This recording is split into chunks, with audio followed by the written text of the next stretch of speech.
Assalamualaikum warahmatullahi wabarakatuh. Hi students, how are you today? Today I will discuss about our new subject. It's about communication and culture. Next, why we need to learn about the intercultural communication, because there are so many challenges that we have to face today. For example, the globalization, and then international conflict and security, the world competition over natural resources, the global environment challenges, and world health issues. Those are some of the challenges that we have to face. For example, now in the pandemic era, we found that all of the citizens in this world, they have to stay at home, but they still can have work from their home or learning from the home, just like what you do today, and we still can interact with each other. However, those from their own region or their own location, there would be cultural barriers that might have to face, that might be different, or is there any different meaning, different challenges, yeah, that it might be different. Okay, next. So the intercultural communication is very important. What is it? Yeah? Intercultural communication happens when someone from a certain culture delivers their message to other person from different culture. We can see from these pictures, yeah, this grandmom and a grandpa, and spoke. She is the Japanese old woman. She spoke to this what you call it? Maybe she's from American. And you can see they might not speaking, yeah, but they both are smiling. It communicates something, yeah. It delivers the message, not always in speaking, yeah, in the verbal message, but also in non-verbal message. Interaction between people who are different cultural perception and symbol systems in communication. So the intercultural communication is important because, yeah, everyone, like this grandma and this young girl, they do have their own cultural perception. But when they both look at each other and then they smile and keep smiling each other, yeah, it seems like they do know or they do understand what does the meaning of those smiles is. Next. Now we learn that we have this dominant culture. What is dominant culture? Yeah. Dominant culture affects perceptions, communication system, beliefs, and values in the society. Dominant culture, yeah, for example, now if you can see from the picture, you can see that the media is becoming the dominant culture, because, yeah, the culture that mostly happen in the media, yeah, every day you watch it, yeah, every day the society look at it, it will become the dominant one.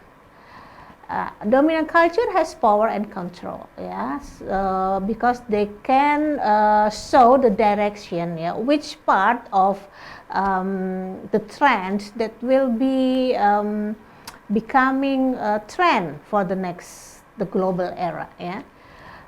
The dominant culture could be like here, I give you this example, like for government, educational institutions, military, mosque or church, mass media, financial system, and etc. For example, government. Our government, my government in Indonesia, they could give power, yeah, to manage or to dominate the most what is it?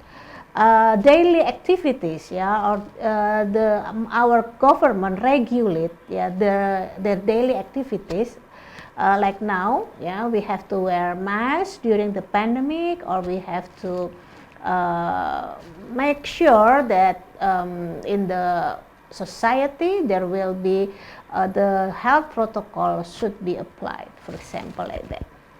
Next, besides dominant culture, we know the co-culture.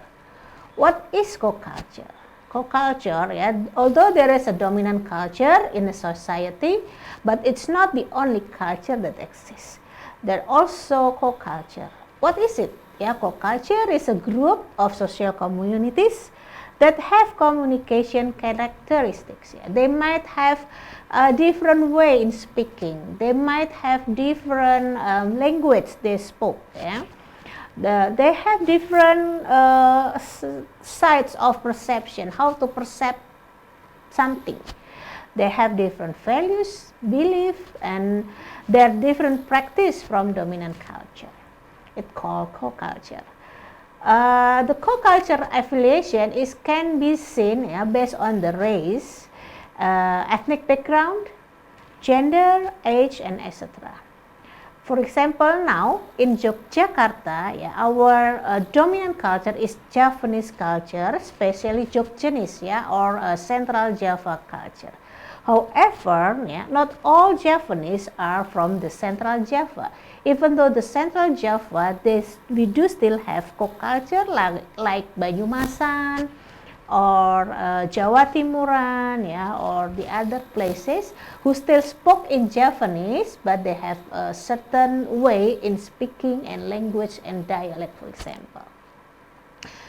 Being co-culture, for example, if you become disabled, ethnic difference, and etc., help someone to decide how he or she perceives various aspects of the outside world.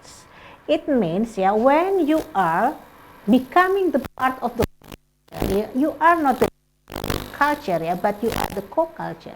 You will learn, how to become the small part in the big one.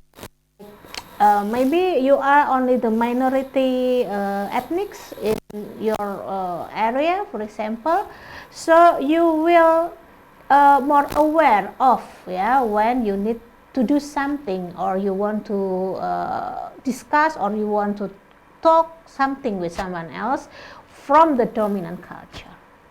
Okay, next. Now we go to the communication function. After we know that there is some certain kinds of culture, so now we go on to the functions of communication. Communication helps us to get information about the other people, and communication also helps us to complete interpersonal needs. Every one of us need to communicate or need to interact with someone else to make a connection, to help us, or we can help them, and whatever. And communication stabilizes the personal identity. So through the communication, the dominant your identity would be formed as well. Next, communication influence another people. So through the communication, we can be influence someone else, or someone else can influence us as well. Next, communication is contextual. What does the meaning? Communication is happen in certain situation or system that affect what and how we communicate, and then the meaning of the delivered message. For example, when you try to texting someone in the middle of the night, of course it will mean something else, rather than the text itself. But you have to notice about the time difference, or the time when you deliver the message. When you send the message in the middle of the night to your friend, it will be like it should be your very close friend, because you are feel free to send the text. But if you want to text someone like your teacher or someone else that older than you, you must consider about the time, because the context is not proper, to send the message to someone else that older than you. The context implies for the required, supported, or prohibited behavior. Yeah, so the context it means more. Yeah, it's not only about, for example, like the context of the time. It will makes you whether it is good or bad, yeah, allow or not, and something ethical or not, something like that. How to dress, yeah, language that you use, your touch, behavior, and chosen topic are adjusted to the context. So when how you dress up, yeah, you need to know which context you are in. Okay, next, some context. Yeah, there are some context. There is a cultural context. Yeah, it is behavior and cultural rules from people who communicate. Yes, like touching and handshake, for example. From us, maybe because we are from the Muslim culture, yeah, we do not touching with the different gender touch, so we pretend to make distance, yeah, with someone with different gender, for example. The environmental context, yeah, the different behavior in the different environment. Like in the class, you will behave different, like when you were in a mosque or in the market. The profession or work, yeah, someone's profession or work limits his behavior. So when you become a doctor, for example, or there is a nurse with the nurse uniform, so he or she will behave like the nurse because of the dress that they use, yeah, because it shows their profession. Time. Delivering message at night is different from delivering message at noon, yeah, it's already, I give the example. A number of people, yeah, talk to one person is different from talking to a lot of people. So we need to aware of different contexts. Next. Now we go to the culture. We learn the culture through communication, and our communication is showing the culture. Yeah, so everyone is try to communicate from the start, even from the baby. Yeah, the little baby try to communicate with their mom when they're starving and they don't feel comfortable by crying, for example, like that. And then when time grows, yeah, their communication, the baby learn how to communicate through the culture. Culture affects our mindset, behavior, and worldview. That's why, yeah, culture is very close connection with the communication behavior. Culture is a set of human-made objective and subjective elements that in the past has increased the probability of survival and resulted in satisfaction for the participants in an ecological niche, and thus become shared among those who could communicate with each other because they had a common language and they live in the same time and place. So culture is made by a human. And basically, yeah, the culture is the elements to survive with the environment. Okay, next. And what is the function of culture?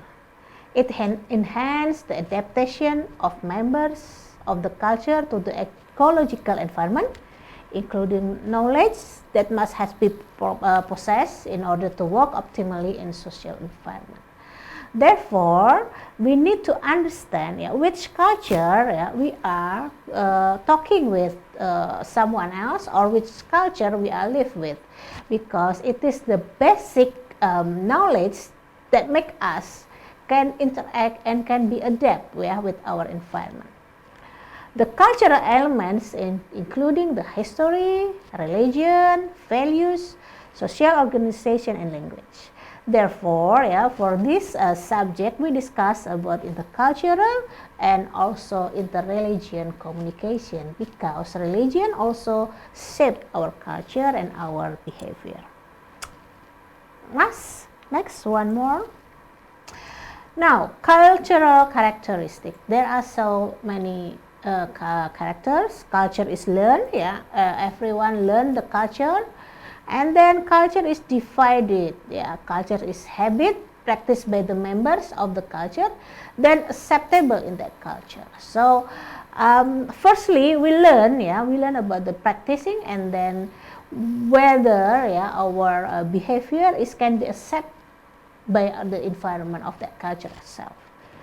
Culture is transmitted from our one generation to other generation. That's why you are or we are learning our culture from our parents, for example. And culture is based on symbols. Yeah, so many symbols in culture. Different culture, they organize different symbols. And culture is dynamics. It means it will be changed. By the time the culture is also will be changed. And culture is integrated system. So we need to know one culture and including how it will be integrated.